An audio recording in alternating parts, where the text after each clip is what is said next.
Mark Cuban here on the Rich Eisen Show. Look, I'm glad you're on this show, Mark, because I do this show every day, but I'm also in the middle of an NFL season with NFL Network. Yep. So on occasion, it's tough for me to do back-to-back shows. I got load managed yesterday, so I'm glad that this is the show you're on. When you show up. I did take a night off and went on tomorrow's show instead for back-to-back. You know what I mean? It's tough. It's tough. It's tough, So what gives, Mark? What gives with the whole load management situation? I mean, these are professionals that make a living with their body. And science has changed over the years. And we now are a lot smarter about the impact of a 48-minute game. We can track fatigue. We can see the impact not just on their bodies, but in their performance. And so when we limit a guy's minutes, we get more out of them.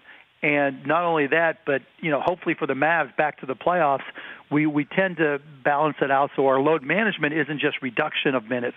Load management also means towards the end of the season, you're increasing minutes, you're increasing number of games, so that by the time the playoffs kick in, you're ready for, instead of playing 34, 35 minutes a game like Luka may be doing right now, ramping that up to 38 or 39 minutes.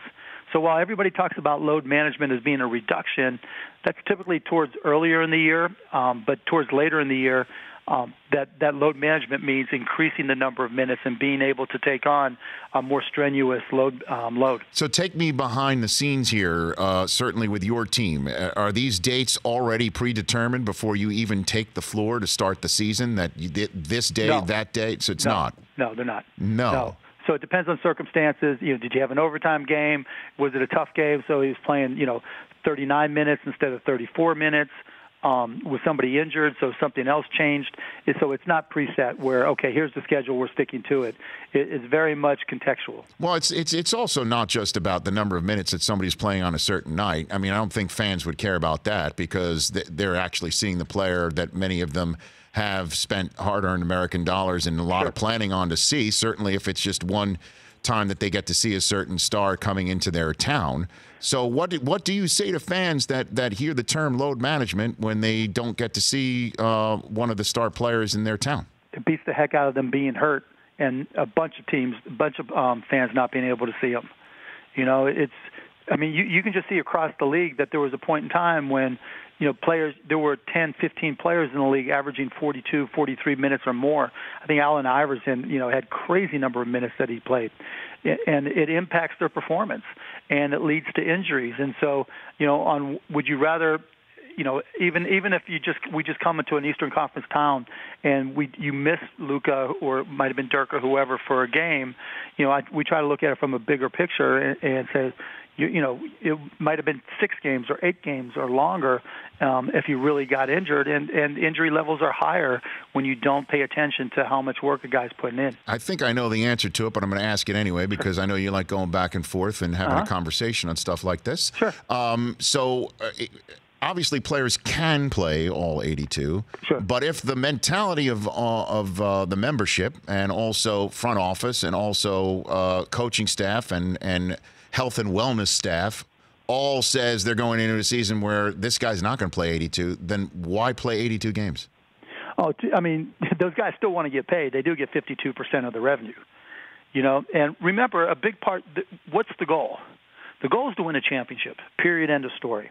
And if you're telling me that a guy might miss a game on a back-to-back or 5 games or 6 games, very few players play 82 games as it is right now.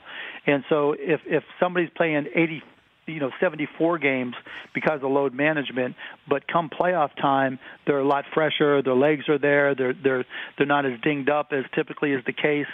Now, now you've got a better chance, and if you're playing in a series against a team who hasn't taken that into consideration, then you have a huge advantage. So are you load managing? I mean, can you load manage a 20-year-old? No. You don't. No, but again, he's playing 34, 35 minutes. Right. But we do try to get the right rotations. So right now he plays most of the first quarter, depending on how things are going in the game and who we're playing against. That rotation may change depending on the stretch of games we have, or who we're playing against, just the type of game that it'll be. So we just try to be smart about it. There's definitely not one size fits all. Okay, last two questions on this subject. Does the player have any say in it?